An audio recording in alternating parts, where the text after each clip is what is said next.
Six semester history honours DSCC 13 আধুনিক ভারতের ইতিহাস এই পেপার থেকে একটি ইম্পর্টেন্ট প্রশ্ন, দুই বিশ্বযুদ্ধের মধ্যবর্তীকালে ভারতের কৃষক আন্দোলনের বিবরণ দাও।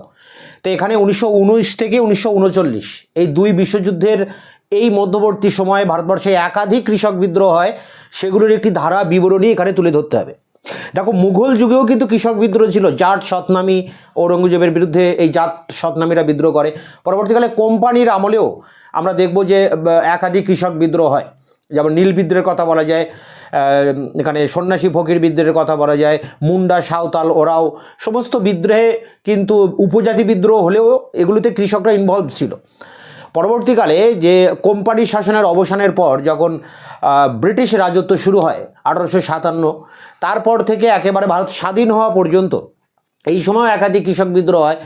এর মধ্যে থেকে আমাদেরকে নির্দিষ্ট করে বলা হয়েছে যে প্রথম বিশ্বযুদ্ধের শেষ 1919 এবং দ্বিতীয় বিশ্বযুদ্ধ শুরু 1939, এই মাঝের সময়ের যে কৃষক আন্দোলনগুলো রয়েছে তার বিবরণ এখানে দিতে বলা হয়েছে।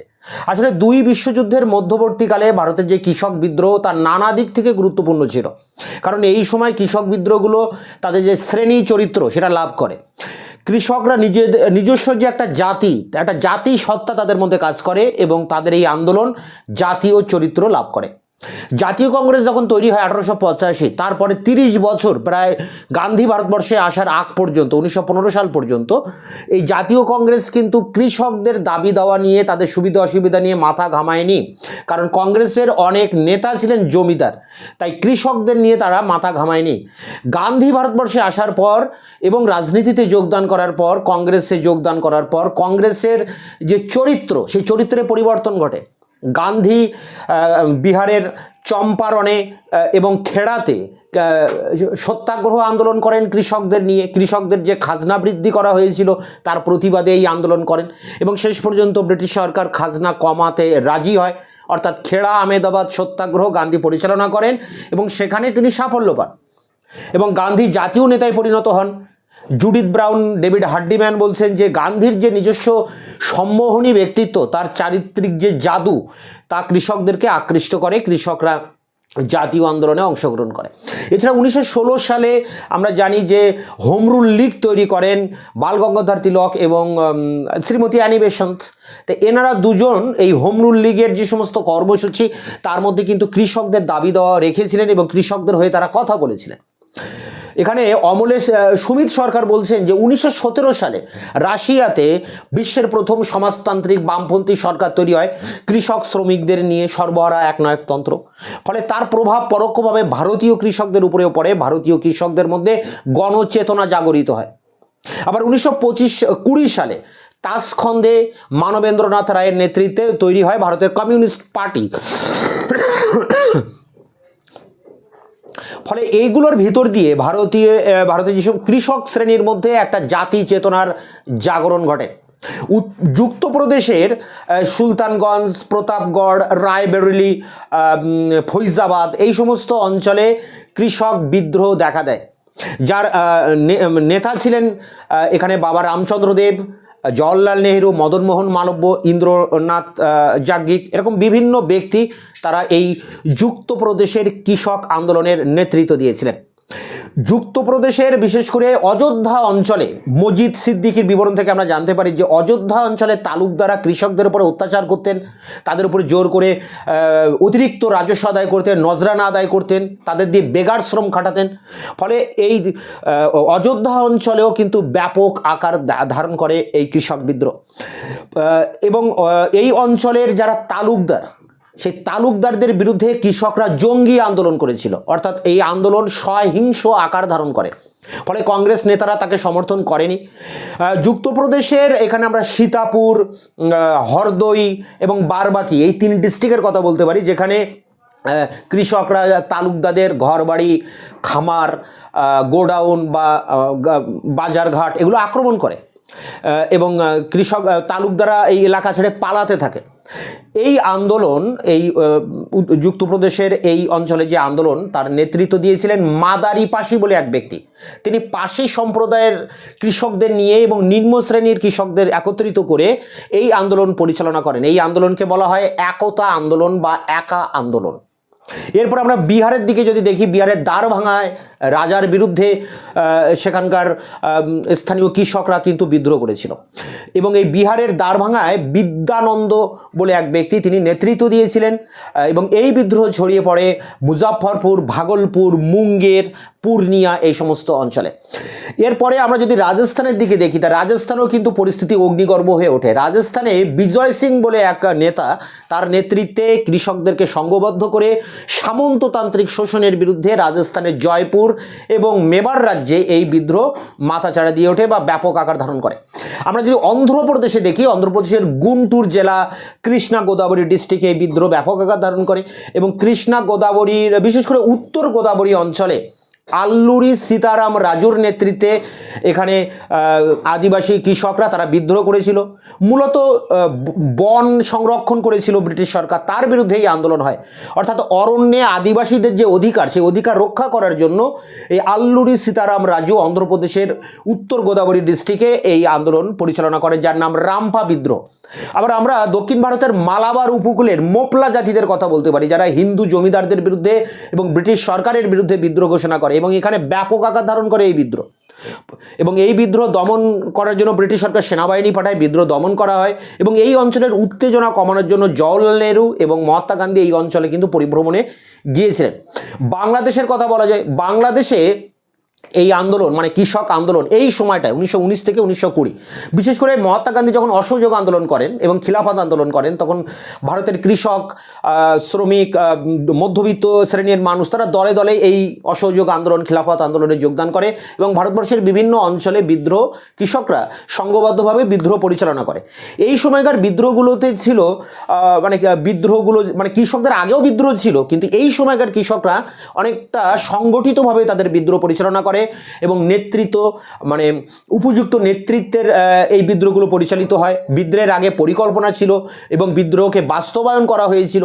অনেকটা সুশৃঙ্খলভাবে, সুসংগঠিতভাবে কিন্তু বিদ্রোহ পরিচালিত হয়েছে। এই অসহযোগ আন্দোলন 1920, 21, 22 এই সময়টায় ভারতবর্ষের বিভিন্ন রাজ্যে যে কিষাণ সভাগুলো তৈরি হয়, যেমন অযোধ্যায় বাবা রামচন্দ্র দেব কিষাণ সভা তৈরি করেছিলেন, তার নেতৃত্বে অযোধ্যায় কৃষকরা কিন্তু বিদ্রোহ করে। বাংলাদেশের কথা বলছিলাম, বাংলাদেশে আমরা দেখব যে মেদিনীপুরের তমলুক এবং কাথি মহকুমায় বীরেন্দ্রনাথ শাসমলের নেতৃত্বে স্থানীয় কৃষকরা ইউনিয়ন বোর্ড বিরোধী আন্দোলন করে। ইউনিয়ন বোর্ড বিরোধী মানে রাজস্ব বয়কটের আন্দোলন। এবং পরবর্তীতে এই আন্দোলন বগুড়া, ময়মনসিংহ, ত্রিপুরা বিভিন্ন অঞ্চলে বাংলাদেশে কিন্তু ছড়িয়ে পড়ছে। আবার বাংলাদেশের নোয়াখালী এই আন্দোলন ব্যাপক আকার ধারণ করে, বিশেষ করে খাজনা বন্ধের আন্দোলন। বাংলাদেশে 1925 সালে মুজাফফর আহমেদ এবং কাজী নজরুল ইসলাম তৈরি করেছিলেন বেঙ্গল ওয়ার্কার্স অ্যান্ড প্রেজেন্টার্স পার্টি। পরবর্তীকালে ফজলুল হক তৈরি করেন কৃষক প্রজা পার্টি। এছাড়া আমরা বারদৌলিতে পতিদার কৃষকরা এক আন্দোলন পরিচালনা করে, যার নেতৃত্ব দিয়েছিলেন সর্দার বল্লভভাই প্যাটেল। 1930 সালে যখন আন্তর্জাতিক মহামন্দা দেখা দেয়, তখন ভারতের উপরে তার বিরূপ প্রভাব পড়ে এবং এর ফলে বিহারের স্বামী সহজানন্দ সরস্বতীর নেতৃত্বে সেখানকার কৃষকরা কিন্তু সংঘবদ্ধভাবে এক বড় আকারের বিদ্রোহ পরিচালনা করেছিল।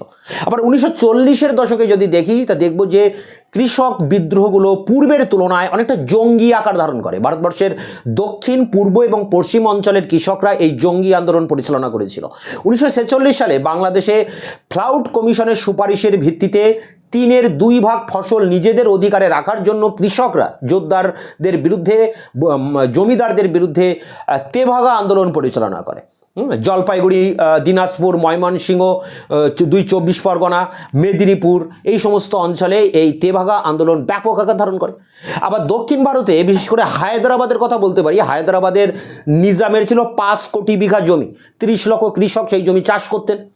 যখন ভারত স্বাধীন হয়, তখন এই হায়দ্রাবাদ রাজ্য নিজে স্বাধীন থাকার চেষ্টা করে, ফলে সেখানকার স্থানীয় কৃষকরা নিজামের অধীনে যত কৃষকরা ছিল, হায়দ্রাবাদ রাজ্যের 11টি জেলা থেকে কৃষকরা সংঘবদ্ধভাবে নিজামের বিরুদ্ধে কৃষক আন্দোলন, জঙ্গি কৃষক আন্দোলন পরিচালনা করে, যার নাম তেলেঙ্গানা আন্দোলন। এই আন্দোলনে কৃষকরা জয়যুক্ত হয়, তেলেঙ্গানা বা হায়দ্রাবাদ রাজ্য ভারতের অন্তর্ভুক্ত হয়। এরপরে আমরা শেষ দিকে যেটা দেখব যে 1919 থেকে 1939 এই সময়টায় ভারতবর্ষের কৃষক বিদ্রোহ বিভিন্ন প্রদেশে হচ্ছে।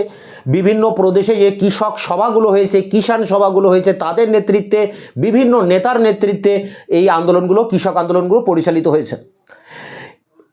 এই সমস্ত কৃষক বিদ্রোহের নেতৃত্ব দিয়েছিল শিক্ষিত মধ্যবিত্ত সম্প্রদায়।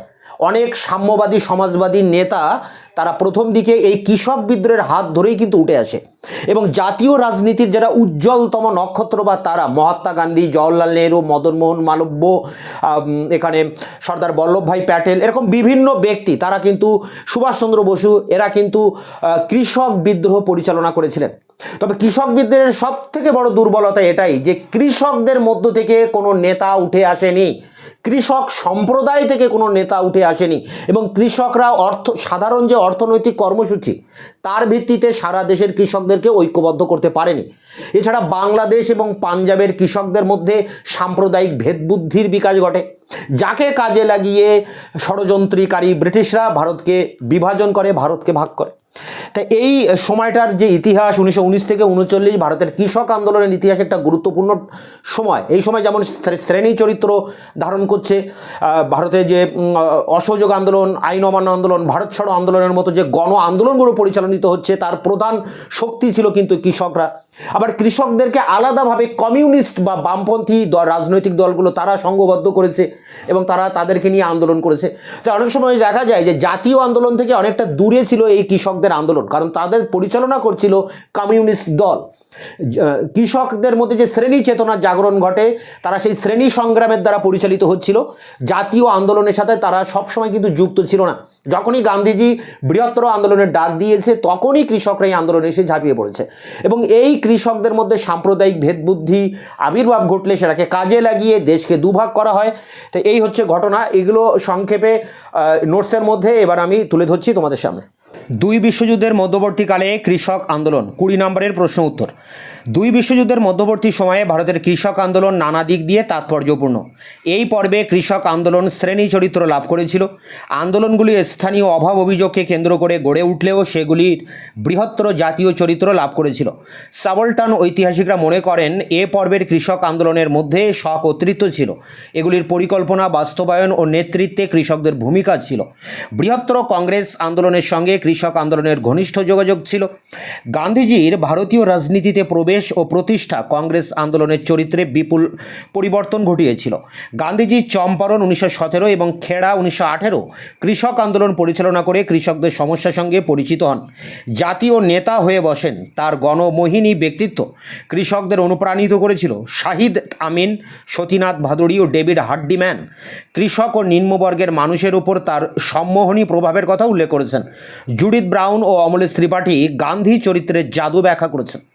প্যারা করে 1916 খ্রিস্টাব্দ থেকে তিলক ও বেসান্ত হোমরুল আন্দোলন শুরু করে স্বায়ত্তশাসনের কথা প্রচার করেন। কৃষকের সুখ দুঃখের কথাও তারা ভেবেছিলেন। অধ্যাপক সুমিত সরকার মনে করেন রাশিয়ায় বলশেবিক রাষ্ট্র প্রতিষ্ঠিত হলে ভারতের মধ্যবিত্ত কৃষক শ্রেণীর উপর তার প্রভাব পড়েছিল।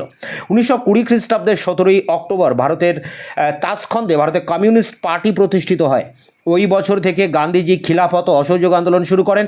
সারা দেশের হিন্দু, মুসলমান, কৃষক, শ্রমিক ও আদিবাসী ও মধ্যবিত্ত সম্প্রদায়ের মধ্যে অভূতপূর্ব গণচেতনার সৃষ্টি হয়েছিল। 1920 খ্রিস্টাব্দের 20 থেকে 21 খ্রিস্টাব্দে যুক্তপ্রদেশের প্রতাপগড়, রায়বেরেলি, সুলতানপুর, ফৈজাবাদ জেলায় কিষাণ সভাগুলির নেতৃত্বে কৃষক আন্দোলন হয়। মজিদ সিদ্দিকী ও কপিল কুমার এই কৃষক আন্দোলনের বিস্তৃত বিবরণ দিয়েছেন। অযোধ্যা অঞ্চলের তালুকদাররা প্রজাদের উপর অত্যাচার করত, বাড়তি কর, বেআইনি নজরানা আদায়, কৃষক উচ্ছেদ ও বেগার শ্রম প্রথা চালু ছিল। বাবা রামচন্দ্র, মদনমোহন মালব্য, গৌরীশঙ্কর মিশ্র, ইন্দ্রনারায়ণ দ্বিবেদী ও জওহরলাল নেহরু এই কৃষক আন্দোলনের সঙ্গে যুক্ত ছিলেন। যুক্তপ্রদেশের কৃষক আন্দোলনের শেষ পর্যন্ত শান্তিপূর্ণ ছিল না। কৃষকরা তালুকদারদের বাড়ি, খামার ও হাটবাজার লুটপাট চালিয়েছিল। কংগ্রেস হিংসাত্মক আন্দোলন সমর্থন করেনি। তা সত্ত্বেও 1921-22 খ্রিস্টাব্দে যুক্তপ্রদেশের হরদই, বারবাকি ও সীতাপুর অঞ্চলে সহিংস কৃষক বিদ্রোহের ঘটনা ঘটে। এই কৃষক বিদ্রোহ একতা বা একা বিদ্রোহ নামে পরিচিত। এই কৃষক বিদ্রোহে নেতৃত্ব দেন মাদারি পাশি নামে এক চরমপন্থী নেতা।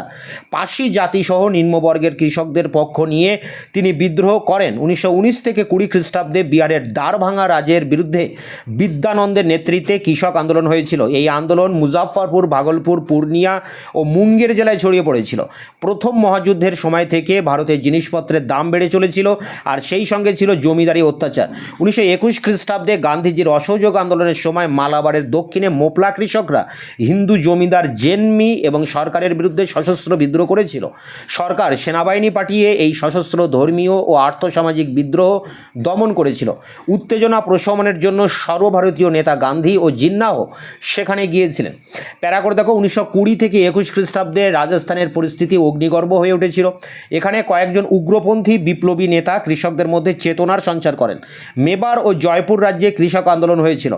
বিজয় সিং পথিক ও মানিকলাল ভার্মা সামন্ততান্ত্রিক শোষণ থেকে কৃষকদের রক্ষার চেষ্টা করেন।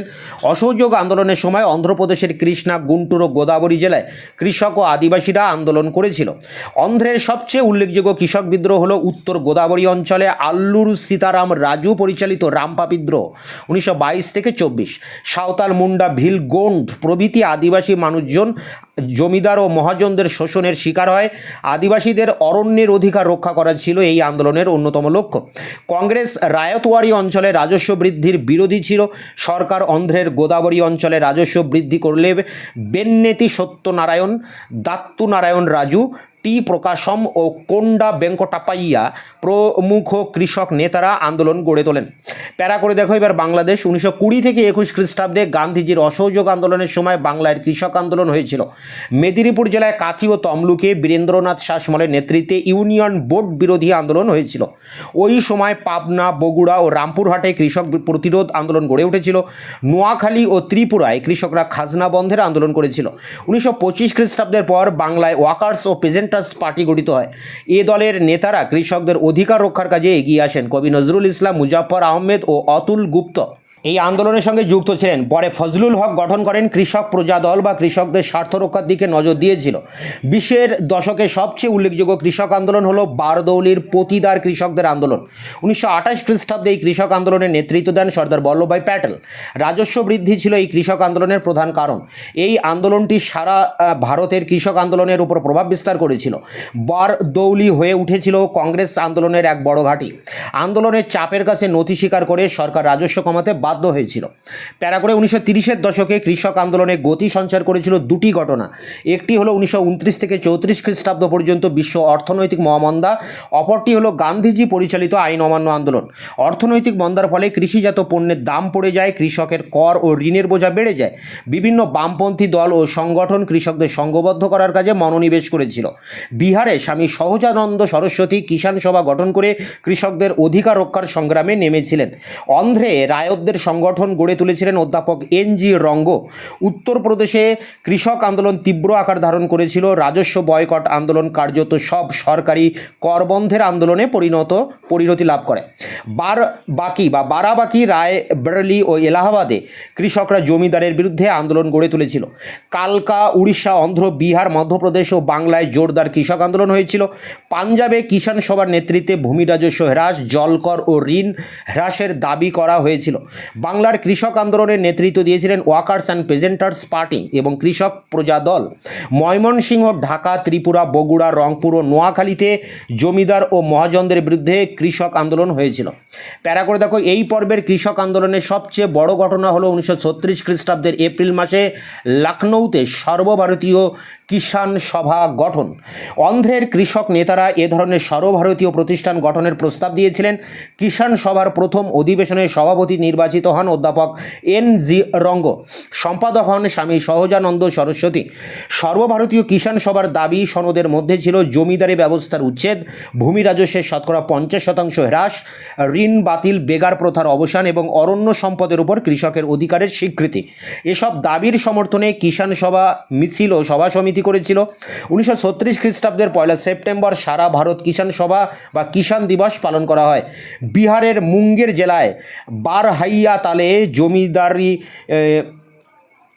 ভারত কিষাণ সভার শাখা স্থাপিত হয়। দেশীয় রাজ্যগুলিতেও কৃষক আন্দোলন জোরদার হয়ে উঠেছিল। 1937 খ্রিস্টাব্দের নির্বাচনের পর কংগ্রেস 8টি প্রদেশে মন্ত্রিসভা গঠন করলে কিষাণ সভার সদস্য সংখ্যা বেড়ে দাঁড়িয়েছিল 5 লক্ষ। কৃষক আন্দোলনের চাপে কংগ্রেসি মন্ত্রিসভাগুলি কৃষক কল্যাণমূলক আইন পাশ করতে বাধ্য হয়েছিল। রাজস্ব বৃদ্ধি ও কৃষক উচ্ছেদ বন্ধ করা হয়। প্যারা করে দেখো, সর্বভারতীয় কিষাণ আন্দোলনের দুর্বলতা হলো এর মধ্যে ঐক্যের অভাব ছিল। স্বামী সহজানন্দ সরস্বতীর সঙ্গে বামপন্থীদের মতবিরোধ দেখা দিয়েছিল। কংগ্রেস সর্বদা সহিংস আন্দোলনের বিরোধিতা করে চলেছিল। দুই বিশ্বযুদ্ধের মধ্যেকার কৃষক আন্দোলন ভারতের কৃষি অর্থনীতির বড় ধরনের পরিবর্তন ঘটাতে পারেনি। এসব আন্দোলনের ফলে সম্পন্ন মাঝারি কৃষক লাভবান হলেও বর্গাদার ও ভূমিহীন কৃষকের অবস্থার উন্নতি হয়নি। কংগ্রেস প্রান্তিক চাষি ও ভূমিহীনদের জন্য জাতীয় কর্মসূচি গড়ে তুলতে পারেনি। কংগ্রেসের ফৈজাবাদ অধিবেশন 1936 কৃষকের পক্ষে কয়েকটি প্রস্তাব গ্রহণ করা হলেও সেগুলি কার্যকর হয়নি।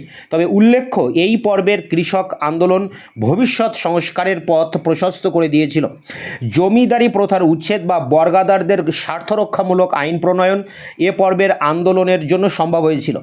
ঋণ সালিসি বোর্ড গঠন করে কৃষকদের বকেয়া ঋণভার থেকে রক্ষার চেষ্টা হয়েছিল, অস্বীকার করা যায় না। ভারতব্যাপী কৃষক আন্দোলন জাতীয় আন্দোলনের নতুন করে গতির সঞ্চার করেছিল। কংগ্রেস, বামপন্থী, দক্ষিণপন্থী সকলে কৃষকের সমর্থন আদায়ের প্রয়াস চালিয়েছিল। সাম্রাজ্যবাদ বিরোধী জাতীয় আন্দোলন ও কৃষক আন্দোলন পরস্পরের পরিপূরক হিসাবে কাজ করেছিল। তো এই পর্যন্ত 1919 থেকে 1939 পর্যন্ত কৃষক আন্দোলনের ডিটেলস বর্ণনা। এর পরে যে পার্টটি আসে সেটা হচ্ছে জাতীয় রাজনীতির সঙ্গে কৃষক আন্দোলনের সম্পর্ক কতটা ছিল। জাতীয় আন্দোলনের সঙ্গে কৃষক আন্দোলনের সম্পর্ক এটা একটা আলাদা পার্ট, প্রশ্নে থাকতে পারে, আলাদা করে এটা লিখতে হবে। 1920 থেকে 42 খ্রিস্টাব্দের মধ্যে গান্ধীজির নেতৃত্বে ব্রিটিশ সরকারের বিরুদ্ধে 3বার জাতীয়তাবাদী সর্বভারতীয় আন্দোলন পরিচালিত হয়েছিল। 1920 খ্রিস্টাব্দ থেকে 1922 খ্রিস্টাব্দ পর্যন্ত পরিচালিত হয়েছিল খিলাফত অসহযোগ আন্দোলন। গান্ধীজির আবেদনে সাড়া দিয়ে শিক্ষক, আইনজীবী ও শ্রমিকের সঙ্গে কৃষকরা অসহযোগ আন্দোলনে যোগ দিয়েছিল। বাংলা, উত্তরপ্রদেশ, মহারাষ্ট্র, পাঞ্জাব, তামিলনাড়ুর কৃষকরা এই সময় খাজনা বন্ধের আন্দোলন করেছিল। কেরালার মোপলা কৃষকরা জেনমি ও মহাজনদের বিরুদ্ধে সশস্ত্র আন্দোলন শুরু করেছিল। তারা খিলাফত আন্দোলন দ্বারা প্রভাবিত হয়েছিল। খিলাফতকে তারা ন্যায় ও অধিকার প্রতিষ্ঠার সংগ্রাম হিসেবে দেখেছিল। 1930 থেকে 34 খ্রিস্টাব্দ পর্যন্ত গান্ধীজি আইন অমান্য আন্দোলন পরিচালনা করেন। এই সময় ভারতীয় অর্থনীতি বিশ্ব অর্থনৈতিক মহামন্দার জন্য দুর্গতির মধ্যে পড়েছিল। ভারতে কৃষিজ পণ্যের দাম অত্যন্ত নেমে যায়। কৃষকের কর ও ঋণের বোঝা ভারী হয়ে উঠেছিল।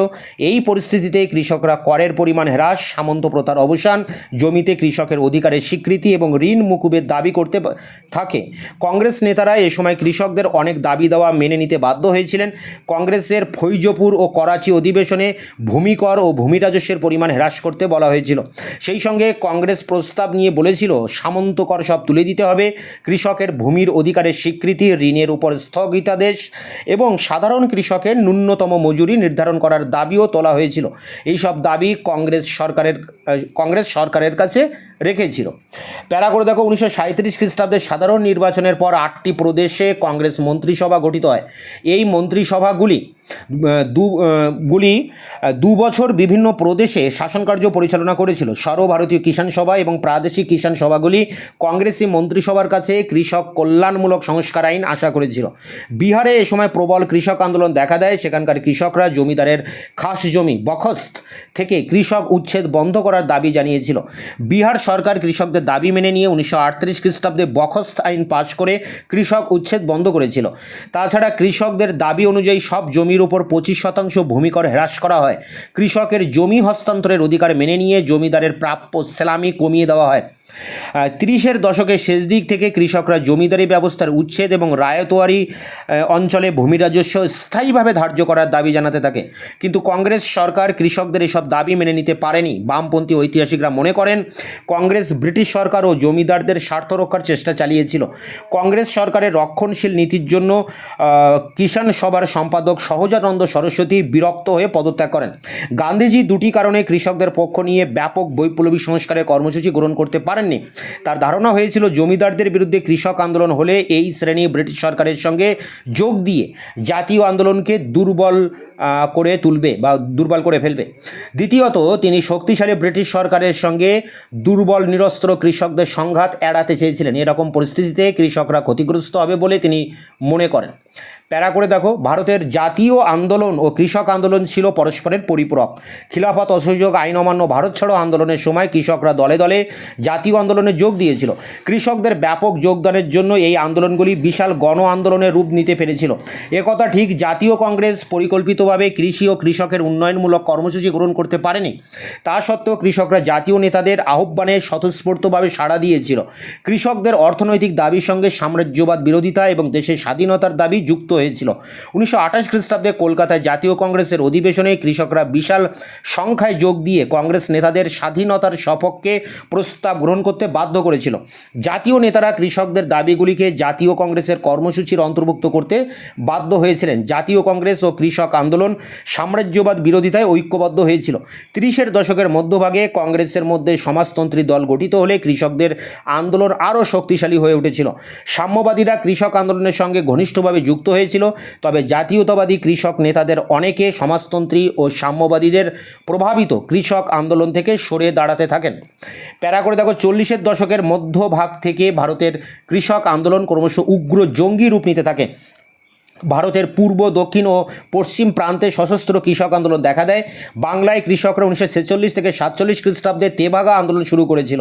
ফ্লাউড কমিশনের সুপারিশ অনুযায়ী বর্গাদারদের উৎপন্ন ফসলের 3/4 দিতে বলা হয়। এই দাবি নিয়ে বাংলায় জলপাইগুড়ি, দিনাজপুর, রংপুর, ময়মনসিংহ, 24 পরগনা ও মেদিনীপুর জেলাতে ব্যাপক সশস্ত্র কৃষক আন্দোলন হয়েছিল। আরেকটি বড় কৃষক আন্দোলনের কেন্দ্র ছিল বর্তমান অন্ধ্রপ্রদেশের হায়দ্রাবাদ। হায়দ্রাবাদের বেশিরভাগ জমির মালিক ছিল নিজাম ও অভিজাত। এই রাজ্যের কৃষকরা ভূস্বামী মহাজন ও আমলাতন্ত্রের বিরুদ্ধে আন্দোলন করেছিল। সাম্যবাদীদের নেতৃত্বে পরিচালিত তেলেঙ্গানা আন্দোলন 1945 থেকে 51 খ্রিস্টাব্দ পর্যন্ত চলেছিল। হায়দ্রাবাদ রাজ্য ভারতের সঙ্গে যুক্ত হবার পর এই আন্দোলন স্থিমিত হয়ে এসেছিল। তৃতীয় শক্তিশালী কৃষক আন্দোলনের ঘটনাটি ঘটেছিল মহারাষ্ট্রে। এখানকার ভার্লি উপজাতির কৃষকরা ঠিকাদার, মহাজন ও জমিদারদের বিরুদ্ধে আন্দোলন করেছিল। প্যারা করে, ভারতের কৃষক আন্দোলনের নেতৃত্ব দিয়েছিল শিক্ষিত মধ্যবিত্ত সম্প্রদায়ের লোকেরা। সমাজবাদী ও সাম্যবাদী নেতারা কৃষক আন্দোলনের মধ্য দিয়ে তাদের রাজনৈতিক জীবন শুরু করেন। জাতীয় আন্দোলনের অনেক উজ্জ্বল তারকা প্রথম জীবনে কৃষক আন্দোলনের সঙ্গে যুক্ত ছিলেন। গান্ধীজি, জওহরলাল নেহরু, সর্দার প্যাটেল, মদন মোহন মালব্য, সুভাষচন্দ্র বসু, জয়প্রকাশ নারায়ণ সকলে কৃষক আন্দোলন পরিচালনা করেছিলেন। ভারতের কৃষক আন্দোলনের সবচেয়ে বড় দুর্বলতা হলো কৃষকদের মধ্যে থেকে নেতৃত্ব গড়ে ওঠেনি। কৃষক নেতারা সাধারণ অর্থনৈতিক কর্মসূচির ভিত্তিতে সারা দেশের কৃষকদের ঐক্যবদ্ধ করতে পারেনি। জাতীয় আন্দোলনের পক্ষে এর ফল শুভ হয়নি। পাঞ্জাব ও বাংলায় কৃষক আন্দোলনের মধ্যে সাম্প্রদায়িক ভেদ বুদ্ধির বিকাশ ঘটেছিল। এই দুই অঞ্চলের হিন্দু জমিদার, মহাজন এবং মুসলিম কৃষকের অর্থনৈতিক দ্বন্দ্বকে সুকৌশলে রাজনৈতিক অস্ত্র হিসেবে ব্যবহার করে ভারত বিভাগের পটভূমি তৈরি করা হয়। প্যারা করে, এটি শেষ প্যারা। বিংশ শতকের প্রথমার্ধে ভারতবর্ষের কৃষক আন্দোলন ছিল সাধারণভাবে নরমপন্থী। গোড়ার দিকে আন্দোলনকারীরা জমিদারি ব্যবস্থার উচ্ছেদ দাবি করেনি বা ব্রিটিশ সাম্রাজ্যবাদের বিরোধিতা তাদের কর্মসূচির অন্তর্ভুক্ত ছিল না। তারা জমিদার ও সরকারকে ন্যায্য খাজনা ও রাজস্ব দিতে রাজি ছিল। তারা চেয়েছিল করভার ও সরকারের ন্যায্য খাজনা, করভার, ঋণভার থেকে মুক্তি, জমির অধিকার এবং সামন্ততান্ত্রিক কর ও শোষণ থেকে মুক্তি। স্বাধীনতার প্রাককালে কৃষকদের দাবিগুলো আরও জোরালোভাবে উপস্থাপন করা হয়। কৃষক আন্দোলন ক্রমশ জঙ্গিবাদী হয়ে উঠতে থাকে। তাদের দাবির চরিত্র পাল্টে যায়। কৃষকরা দাবি করেছিল জমিদারি ব্যবস্থার উচ্ছেদ, জমির অধিকার এবং ন্যূনতম মজুরি। সেই সঙ্গে ব্রিটিশ সাম্রাজ্যবাদের শৃঙ্খলাও তারা ভেঙে ফেলতে চেয়েছিল। কৃষক আন্দোলনের অনিবার্য পরিণতি হলো কৃষকদের অধিকারবোধ চেতনার উন্মেষ ও প্রসার। সারা ভারতের কৃষকরা জাতীয় আন্দোলনের সঙ্গে যুক্ত হওয়ায় জাতীয় আন্দোলন জনগণতান্ত্রিক রূপ পরিগ্রহ করেছিল। প্রত্যেক কংগ্রেস অধিবেশনে কৃষকরা বিপুল সংখ্যায় যোগ দিতে থাকে। গান্ধীজি নিজেই লিখেছেন যে জাতীয় আন্দোলনে কৃষকদের যোগ দেওয়ার ফলে ভারতের স্বরাজ সাধনা সহজ ও নিকটতর হয়েছে। গান্ধীজি শান্তিপূর্ণ কৃষক আন্দোলন পছন্দ করতেন। তার ধারণা হয়েছিল কৃষক আন্দোলন হিংসাশ্রয়ী হলে সরকার পক্ষ থেকে যে সন্ত্রাস সৃষ্টি করা হবে তার ফলে নিরস্ত্র কৃষকেরই ক্ষতি হবে। অনেকে বলেছেন যে কৃষক আন্দোলনের মধ্যে মধ্যে জঙ্গিবাদী প্রবণতা রোধ করার জন্য গান্ধীজি উদ্যোগী হয়েছিলেন। এরকম পরিস্থিতিতে এই কৃষক আন্দোলনের নেতৃত্ব চরমপন্থীদের হাতে চলে যাবার সম্ভাবনা ছিল। কংগ্রেস নেতৃত্ব তা চায়নি। পরিশেষে বলা যায়, সর্বভারতীয় কিষাণ সভা বা কংগ্রেস পরিচালিত জাতীয় আন্দোলন এদেশের ক্ষুদ্র প্রান্তিক চাষি, বর্গাদার বা ভূমিহীন কৃষকদের অধিকার রক্ষার জন্য আন্দোলন গড়ে তুলতে পারেনি। জাতীয় আন্দোলনের এই দুর্বলতা ও অপূর্ণতা পরবর্তীকালে আর্থসামাজিক ক্ষেত্রে বহু সমস্যার সৃষ্টি করেছিল। তো এই ছিল দুই বিশ্বযুদ্ধের মধ্যবর্তীকালে ভারতের কৃষক বিদ্রোহের উপর 20 নম্বরের প্রশ্ন উত্তর। এটি সংগ্রহ করে পরীক্ষার প্রস্তুতি নাও। দেখা হচ্ছে অন্য ভিডিওতে।